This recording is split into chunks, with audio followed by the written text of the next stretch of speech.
Oferecimento: Julieste Logística. Há mais de uma década transportando. 27 3228 0586.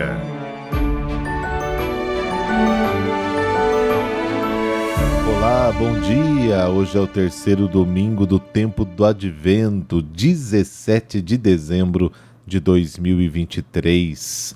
É o domingo Laudete, da alegria. A cor litúrgica de hoje é a rosácea. Há somente 2 domingos no ano que se permite usar esta cor nos paramentos. O 4º domingo da Quaresma, chamado Letare, e o 3º domingo do Advento, Gaudete, porque em meio a toda essa espera é preciso recordar que está próximo o Natal do Senhor. Então, com alegria, rezemos a Deus.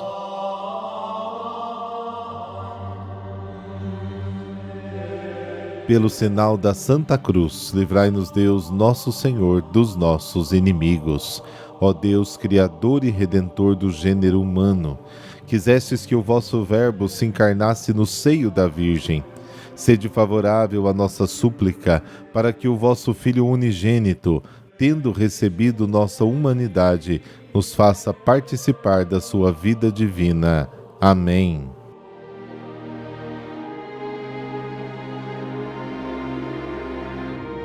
João, capítulo 1, versículos de 6 a 8 e de 19 a 28.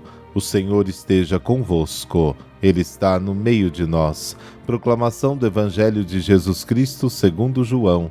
Glória a vós, Senhor. Surgiu um homem enviado por Deus. Seu nome era João. Ele veio como testemunha para dar testemunho da luz, para que todos chegassem à fé por meio dele. Ele não era a luz, mas veio para dar testemunho da luz. Este foi o testemunho de João, quando os judeus enviaram de Jerusalém sacerdotes e levitas para perguntar: quem és tu? João confessou e não negou. Confessou: eu não sou o Messias. Eles perguntaram: quem és então? És tu Elias? João respondeu: não sou. Eles perguntaram: és o profeta? Ele respondeu: não. Perguntaram então: quem és afinal? Temos que levar uma resposta para aqueles que nos enviaram. O que dizes de ti mesmo? João declarou: eu sou a voz que grita no deserto, aplainai o caminho do Senhor, conforme disse o profeta Isaías. Ora, os que tinham sido enviados pertenciam aos fariseus e perguntaram: por que então andas batizando se não és o Messias, nem Elias, nem o profeta? João respondeu: eu batizo com água, mas no meio de vós está aquele que vós não conheceis e que vem depois de mim. Eu não mereço desamarrar a correia de suas sandálias. Isso aconteceu em Betânia, além do Jordão, onde João estava batizando. Palavra da salvação. Glória a vós, Senhor.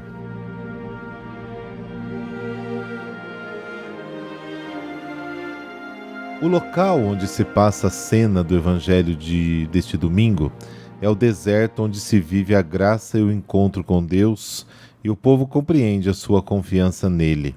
Ao chegar à terra prometida, Israel se mostrará infiel, e Deus devolverá o povo ao deserto para que possa experimentar a fidelidade de um Deus imbuído de um amor zeloso que não tolera o mal.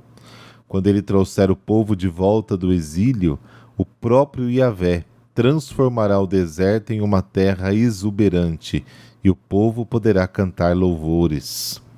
Lugar de tentação e prova, onde o homem pode experimentar o amor de Deus porque o próprio homem é conduzido à sua essencialidade. Aqui João Batista prepara o povo para o encontro com o Messias, através do batismo penitencial, que consiste na imersão nas águas do Jordão como sinal de purificação dos pecados, que, no entanto, não são cancelados. O do precursor é um batismo que leva à conversão a Deus e aos outros, para estimular o povo a redescobrir uma fé mais viva e sincera no Senhor, ao mesmo tempo que suscita a disponibilidade para fazer o bem aos irmãos.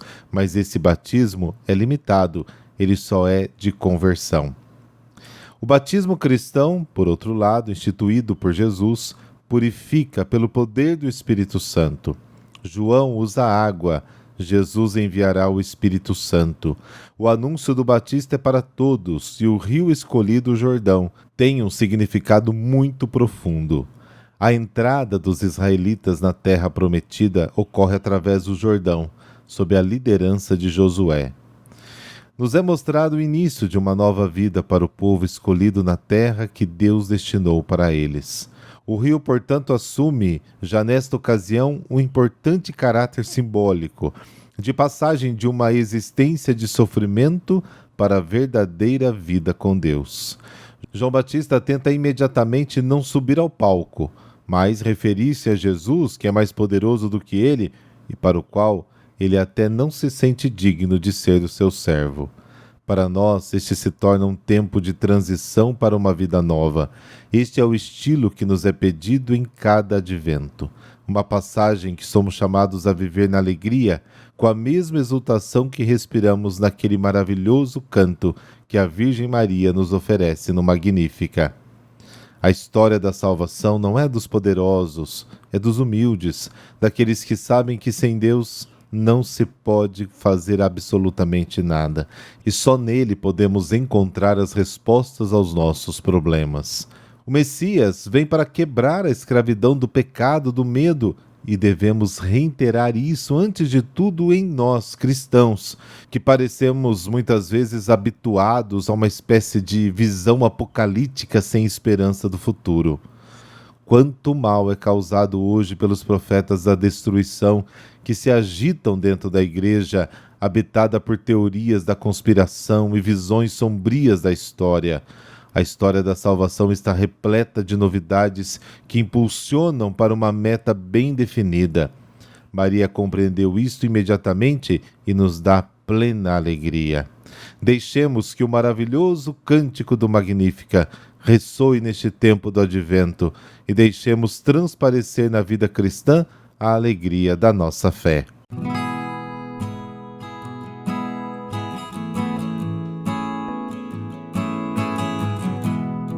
São José Manianete, devoto da Sagrada Família. Ele viveu na Espanha, em uma grande família cristã. Foi batizado no mesmo dia do seu nascimento. Aos 5 anos, sua mãe o ofereceu a Nossa Senhora, padroeira da cidade. Completou os estudos secundários e depois os de filosofia e teologia nos seminários diocesanos. Contudo, para isso, teve que encontrar um emprego quando era ainda menino. Foi ordenado sacerdote no dia 9 de abril de 1859. Após 12 anos de intenso trabalho na diocese e ao serviço do bispo como seu familiar, mordomo palaciano, bibliotecário do seminário, secretário adjunto da Câmara e secretário das visitas pastorais, sentiu-se chamado por Deus a abraçar a vida religiosa e fundar 2 congregações, uma masculina e a outra feminina. Com a aprovação do bispo, em 1864, fundou os Filhos da Sagrada Família de Jesus, Maria e José, e em 1874 as Filhas Missionárias da Sagrada Família de Nazaré, com a missão de imitar, honrar e propagar o culto da Sagrada Família e prover a formação cristã das famílias, principalmente por meio da educação e instrução católica de crianças e jovens e do ministério sacerdotal. Com a oração constante e o trabalho incansável, viveu exemplarmente todas as virtudes e, juntamente com a sua amorosa dedicação à cura das almas, orientou e impulsionou no espaço de quase 40 anos a formação e expansão dos 2 institutos, abrindo colégios, escolas profissionais, seminários e outros centros de apostolado em vários lugares da Espanha. Hoje, os 2 institutos estão presentes como exercício da sua missão. Os institutos estão em vários países da Europa, nas 2 Américas e na África. Chamado de modo especial por Deus, escreveu diversas obras e folhetos para apresentar ao mundo o exemplo da Sagrada Família de Nazaré, difundir sua devoção e estimular sua imitação. Ele também fundou a revista La Sagrada Família, agora publicada em espanhol e italiano, e foi inspirado a propor a construção em Barcelona, na Espanha, de um templo expiatório em homenagem à Sagrada Família, que seria a morada espiritual e universal de todas as famílias. De sua inspiração nasceu o Templo da Sagrada Família, uma brilhante obra do arquiteto e servo de Deus Antônio Gaudí. Foi destinada a perpetuar visualmente as virtudes e os exemplos da Sagrada Família de Nazaré. São José Marianetti pregou absolutamente a palavra de Deus e também escreveu muitas cartas e alguns livros para a formação de religiosos e religiosas, famílias e crianças e também para a gestão de colégios e escolas. Entre os livros se destaca La Escuela de Nazaret e Casa de la Sagrada Família, em 1895.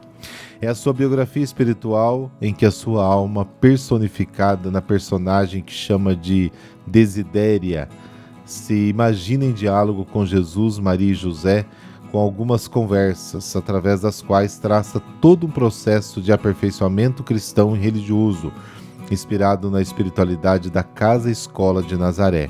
Ele também escreveu um guia para casais e famílias em 1899, para recordar a dignidade do casamento como vocação e a importância da educação cristã dos filhos. Para a formação dos religiosos, escreveu também um livro de meditações que descreve a identidade da vocação e missão na igreja e na sociedade de religiosos e religiosas. As obras do padre Marianetti cresceram em meio a muitas dificuldades. Nem lhe faltaram várias doenças corporais dolorosas que o atormentaram por toda a vida.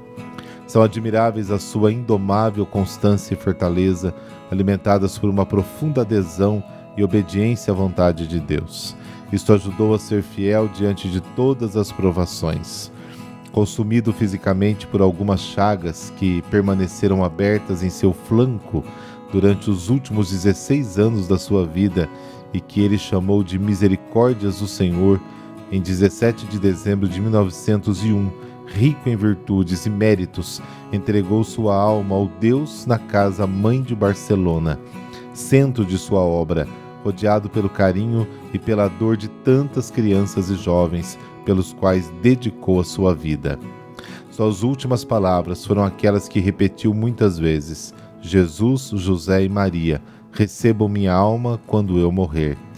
Seus restos mortais repousam na urna na capela do Colégio Jesus, Maria e José de Barcelona, que se tornou um lugar de oração para os seus filhos e filhas espirituais e para muitos pais, meninos e meninas, famílias e devotos que têm a proximidade de Deus, atraídos por seus exemplos e ensinamentos.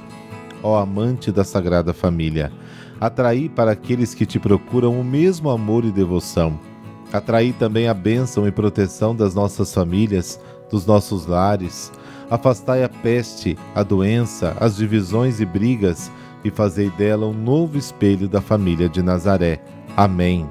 Abençoe-vos o Deus Todo-Poderoso, Pai, Filho e Espírito Santo. Amém. Um excelente domingo para você e para toda a sua família. Nos falamos amanhã.